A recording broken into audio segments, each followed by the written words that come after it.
In that moment, a black Range Rover drove quickly into the company's parking lot, and out came Daniel, with panic written all over him.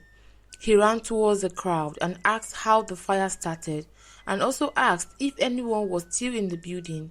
And someone replied yes, Amanda and Luke. Horror replaced the look of panic on his face, and he immediately approached the fireman, who was checking if there was fire from the huge smoke coming from the building. "Please excuse us, sir. Allow us to do our job," he said. But every minute that passed, Daniel became more restless. He ran towards the entrance and covered his nose from the smoke, and after a few steps, he could see a human figure struggling to hold someone, and immediately he called, but began to cough. He rushed towards her, and then he helped carry the both of them outside. Amanda took a small breath and whispered, "Please take care of Luke. He is asthmatic, and I couldn't find his inhaler." And then she blacked out. Genevieve, who was so worried for her, ran towards them and held her hand, but Amanda was unconscious to what was happening around her. Daniel turned towards the woman and called out in a low voice, "Mother." Genevieve looked at him and shook her head as tears fell freely from her face. "We will discuss this later," he said, as the ambulance pulled over and the paramedics took them to the hospital. Daniel was about to enter the ambulance when Vanessa rushed towards him, pressing her chest to his and crying fake tears. "Why do you want to go with her? I am the one you should be worried about, Daniel. Why do you hate me so much?" she said, through a sob. Daniel looked at her up and down, and when he saw her tactic, he pulled away and walked into the ambulance, and they drove away. Vanessa fumed. Everyone was looking at her in a weird way, and she felt embarrassed that Daniel had rejected her in front of the workers. As they drove, Daniel couldn't stop looking at how peaceful Amanda was. He felt his heart yearn for her more and more each passing day. Everyone had run out of the building to save themselves, but she stayed with Luke, hoping to help him through the smoke. He smiled at how small she was and how big Luke was. She was indeed a rare gem, and at that moment, he just wanted to hold her in his arms and tell her that everything was going to be okay. Right there in that ambulance, he made his mind to pursue her, and this time, he didn't care if his mother would approve or not. A few minutes later, they arrived at the hospital and they were immediately admitted.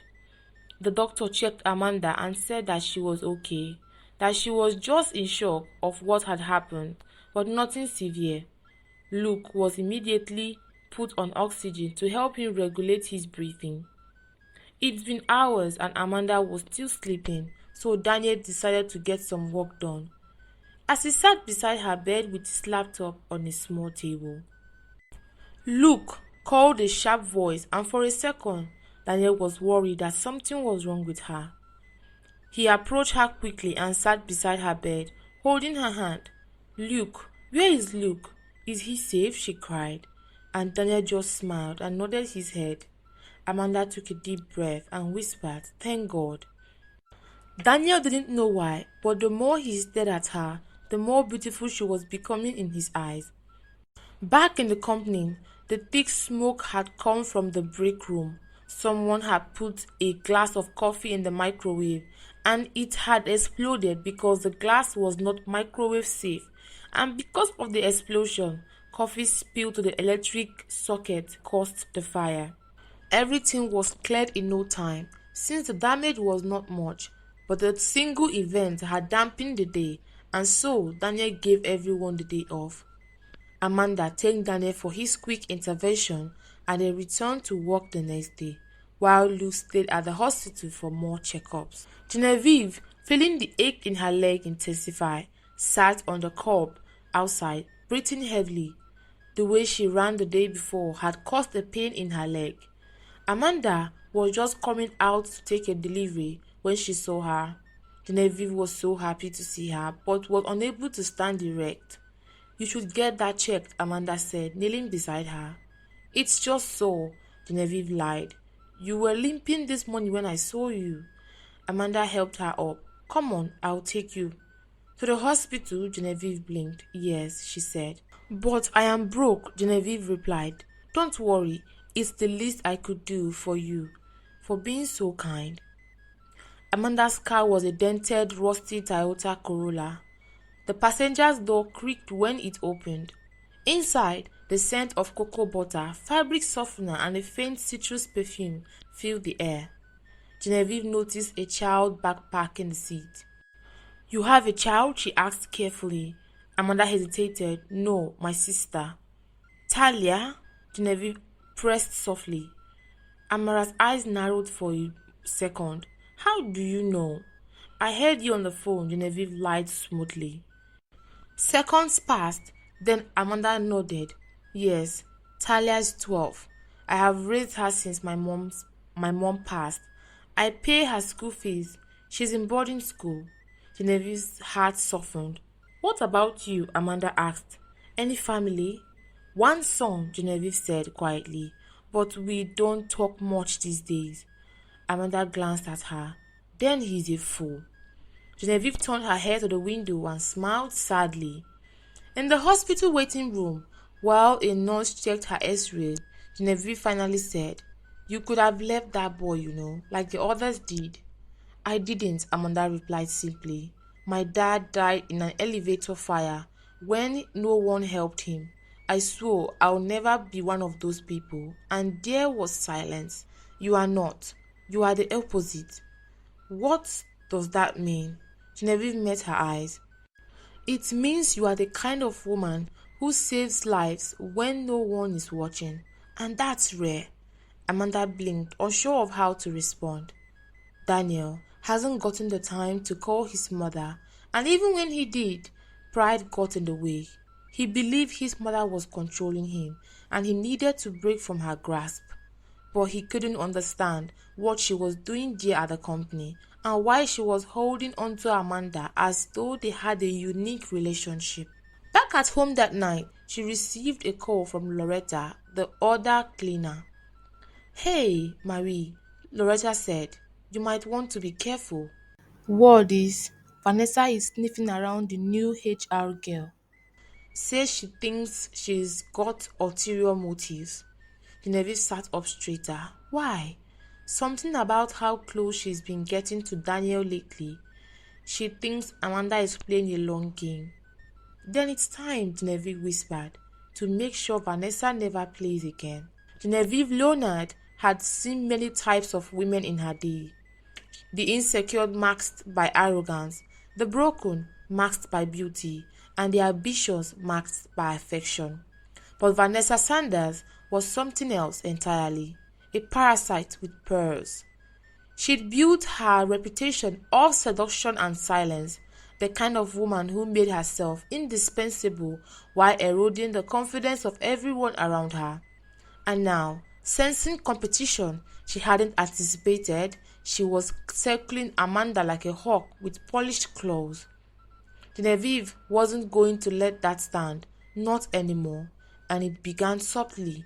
Genevieve noticed it first during a coffee break in the executive lounge. 2 HR officers were murmuring near the vending machine. Did you hear about Amanda? What now? The other asked.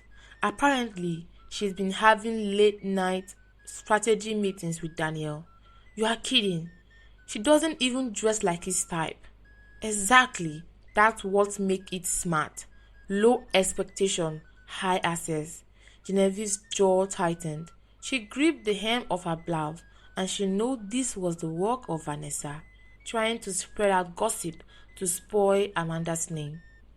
The next morning, Genevieve mopped the hallway near Daniel's office, just in time to overhear a strained conversation between her son and Vanessa.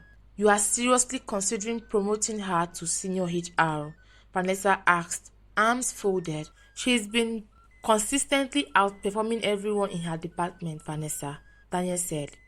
Oh, I don't doubt her numbers. I just think it sends a message. What message? Daniel asked. That you are playing favorite, or worse, being emotionally compromised. Daniel looked at her in the eyes and said, But you know I am not. Vanessa smiled, a little too evil, and she knew that Vanessa was already planning something not so good. Genevieve pushed her cart forward, and the conversation halted as she passed. That night in her tiny apartment, Genevieve unrolled a yellow legal pad and jotted down names. 4 names, employees she remembered from her old days. Loyal, quiet and smart. She called each of them. "This is Mrs. Leonard," she said. "Wait, the Mrs. Leonard?" the other person asked. "Yes, I need a favor. I want you to start watching Vanessa Sanders quietly." She had no proof yet, but she knew enough to trust her instinct. If Vanessa was playing dirty, Genevieve would play smarter. 2 days later, Amanda found a plain envelope on her desk. No name, no seal, just a single line of typed text. "You are being set up. Don't react. Let it unfold. Send by a friend." She looked around, confused, her fingers trembling slightly. Genevieve wiped the floor nearby. They didn't look up, but she noticed the way Amanda folded the paper quickly and slid it into her purse. She was a bit worried, but still calm. Good, Genevieve thought. By Friday, Vanessa made her move. She accidentally CC'd the wrong people, an email chain that included a doctored performance review of Amanda, one implying she was emotionally erratic and missing deadlines and also giving out information to their rivals. Word spread. The HR department was buzzing. Genevieve watched Amanda step out of the meeting room with her face pale. She walked straight to Daniel's office. Vanessa followed her. Genevieve, holding her supply cart, casually stepped closer. "That report isn't real. I have never missed a deadline," said Amanda. "It's just what came across my desk, Daniel. We should take it seriously," Vanessa said. "Enough. I have read her actual performance report. Even if I didn't, Amanda has been of so much help to me in the last few months, more than you have ever been, Vanessa. This isn't even the right format." Daniel said, "Check the metadata. That file was edited last night." Amara chimed in. "By you, Vanessa." He said it like a question, but when Vanessa said nothing, he took that as an answer. Genevieve smiled to herself. Instead, that afternoon, Vanessa confronted Marie in the hallway. "You have been watching me, haven't you?" she hissed. "I'm just a cleaner," Genevieve said innocently. "No, you are not. No cleaner knows what you know," she said and narrowed her eyes. Genevieve tilted her head. "And what does that say about you, Miss Sanders? That a cleaner knows more than you?" Vanessa's eyes held anger. "I don't know who you are, but I'm going to find out." Genevieve leaned in, her eyes suddenly sharper than Vanessa had ever seen. "Be careful, dear. You might not like what you find," Genevieve whispered. That evening, Genevieve received a call from one of the 4 names she contacted earlier. Kenneth Ayobami, head of IT security. "Ma'am, I have traced Vanessa's activity. She has been leaking internal data to a rival firm, Ledge Tech International." Genevieve's voice went ice cold. "You are absolutely sure?" "Yes. She has been forwarding international memos and HR files through a fake account." Genevieve hung up and whispered to herself, "You tried to ruin Amanda's career." She stood up, changed out of her cleaning clothes and reached for a suitcase in the closet. "But you just signed your own resignation later." "I have always believed that timing is everything. Whether it's making an entrance at a gala or pulling the plug on a partnership, it's not just about the move, it's about when you make it." And now, standing there with Vanessa's betrayal folded neatly in my coat pocket, I knew my timing had come. No more aprons, no more mop, no more hiding, Genevieve said to herself. They hadn't seen her in over a year, not as Genevieve Leonard, by the way. When she walked into the top floor boardroom, silence dropped. All the executives froze. Some halfway, through reading and others mid-sentence. Daniel stood up. Bros, drawn in confusion. "Can I help you, ma'am?" he asked slowly, not recognizing her beneath the tailored black dress. low heels and pearl necklace she hadn't worn since his father's funeral. She met his eyes and smiled. "Yes, you can, Mr. Leonard. You can sit." The room spun for a second. Then he blinked, recognition flickering in his eyes. "Mother," he whispered. Gasp, whispered. Vanessa nearly dropped her tablet. Genevieve didn't give them time to panic. She placed a thick folder on the table and tapped it twice. "That," she said, "is a record of every email, data leak, and false report Vanessa Sanders has funneled to Lead Tech International." Vanessa's face went pale. "That's a lie. This is insane," she stuttered. "Don't listen to the janitor," she said. "Silence," she snapped, in the same voice she used to silence board members twice her size. "You are finished here," Genevieve said. She turned to Daniel. He was standing still, like he didn't know whether to hug her. "You are angry," she said. "I would be too." "You have been a cleaner in this building for months?" Daniel asked his mother. "Yes."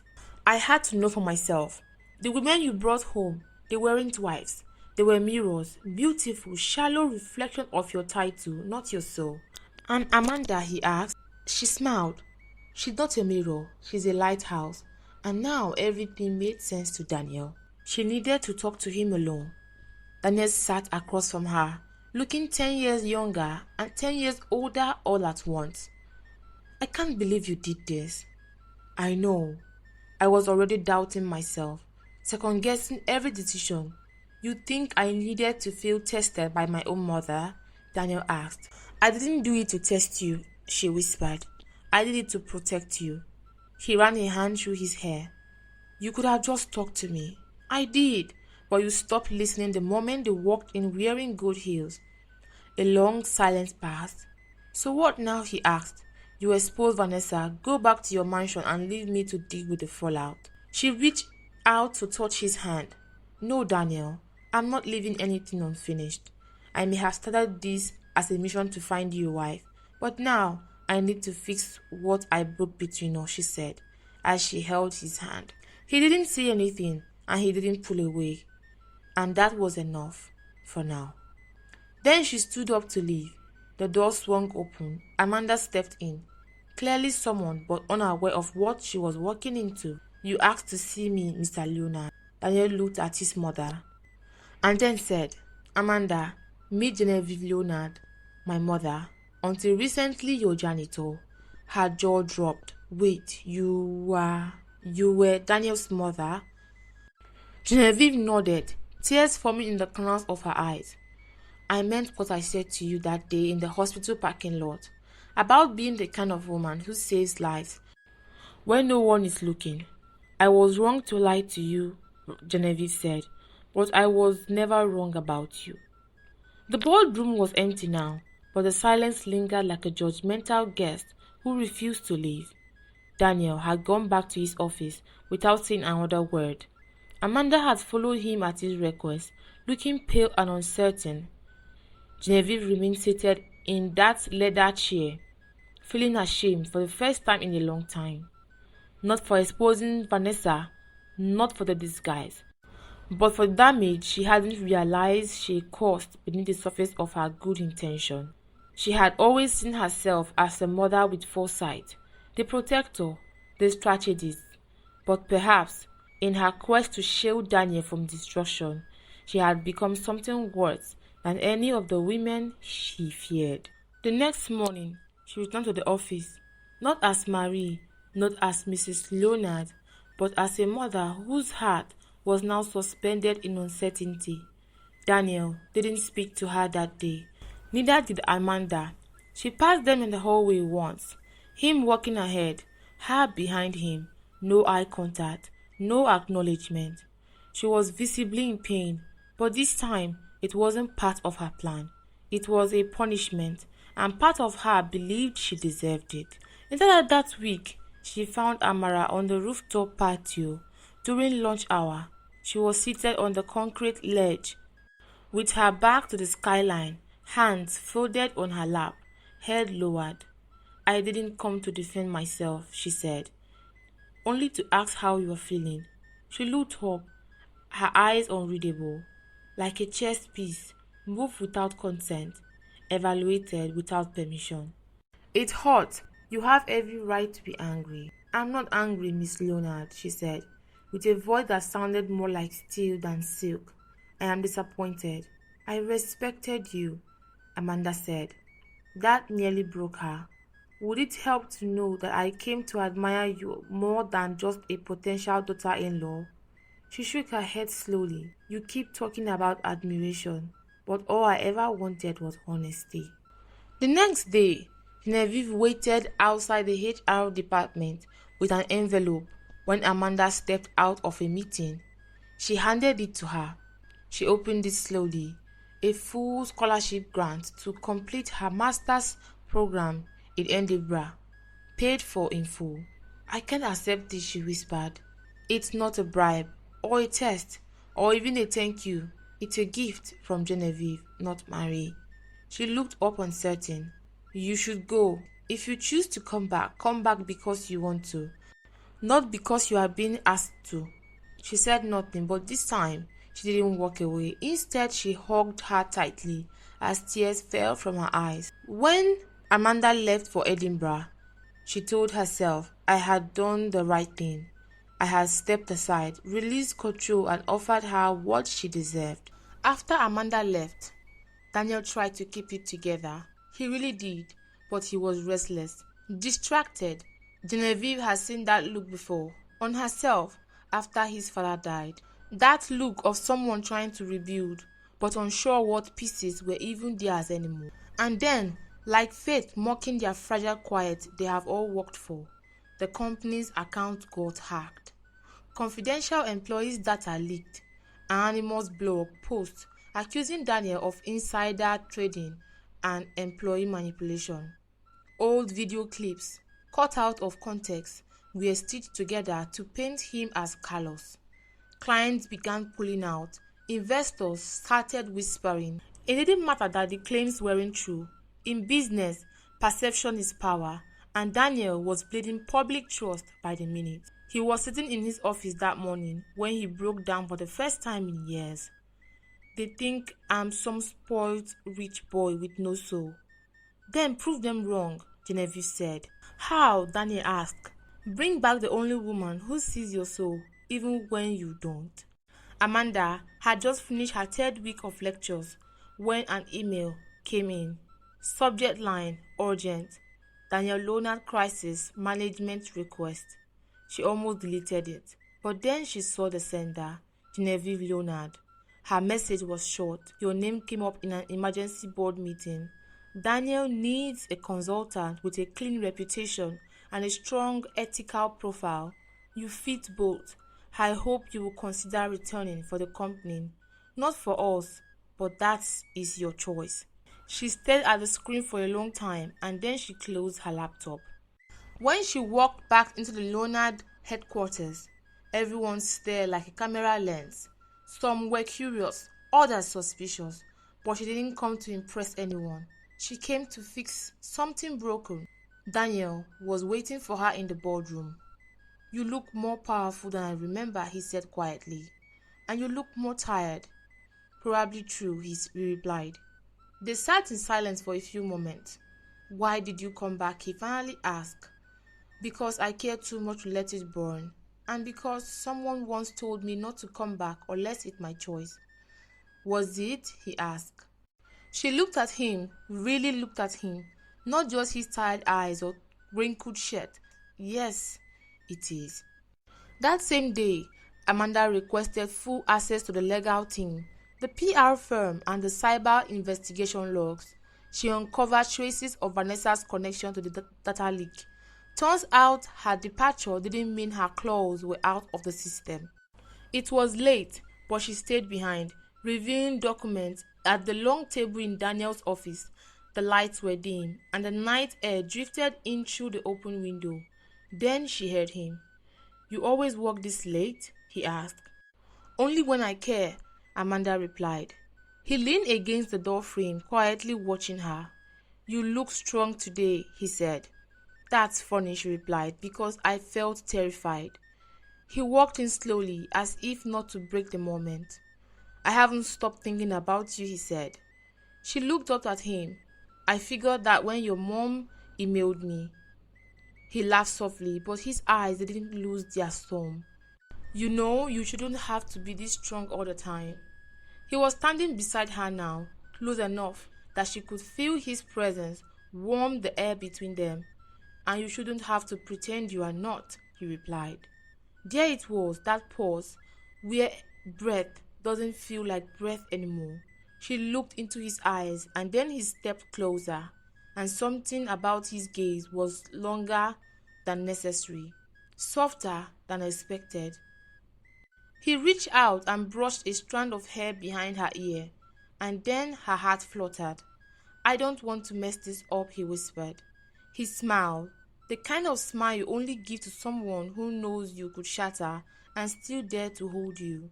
And then, just as she was about to turn away, he kissed her, slowly, carefully, like someone opening a book for the very first time. When they pulled apart, she felt the heat rise to her cheek. He touched her chin with 2 fingers. Tell me that wasn't a mistake, she said to him. If it was, then I'm not sorry, he whispered. They walked side by side for hours that night. There were moments where his hands would brush her when passing a file, moments when their eyes met across the conference table a little too long, moments she caught him watching her like she was something he wasn't sure he deserved to want. And then Daniel murmured, I want to say something. Then say it, she replied. I want to try this. Us. Not just after the dust settles, but now when it's messy, uncertain and real. I have never been the kind of woman men like you choose out loud. Then let me be the first, he said. And then they hugged each other, basking in the comfort they gave. And the day came when Daniel stood in a room full of people to speak the truth. No lawyer, no script, just his own trembling honesty. And Amanda stood beside him, not just holding him up, but holding him accountable. That night, after the forum, Daniel took her to the rooftop garden his mother had redesigned for the staff retreat. It was quiet, moonlit and warm. The city sparkled beneath them like a secret, and then he reached for her hand, while he stared into her eyes, and then he asked her to go on a date with him. And of course, she replied yes. She never imagined Daniel Leonard's penthouse would feel so warm. Gone was the cold CEO she first met. Tonight, he opened the door barefoot, with flour on his cheek and smoke trailing from the kitchen. You cooked? She asked. The fine cook, he grinned. The salmon was burnt, but the laughter wasn't. He ordered pizza and they ate later under the fairy light on the rooftop. Wine, breadsticks, and soft music playing. For once he wasn't guarded. He was just Daniel. Why me? She asked him. Because he saw through everything and stayed. Later, to the mellow rhythm of Johnny's drill, How are you, my friend? He asked her to dance with him. They swayed barefoot, full of pizza and soft feelings. If I asked you to stay tonight, will it be too soon? Daniel asked. Yes, she replied honestly. He nodded, no disappointment in his eyes. But if I asked you to stay in my life, then I would stay, she whispered. Because I never really left. Thank you for watching and I hope you enjoyed this one. Please don't forget to like, comment and share. See you on the next one. Bye.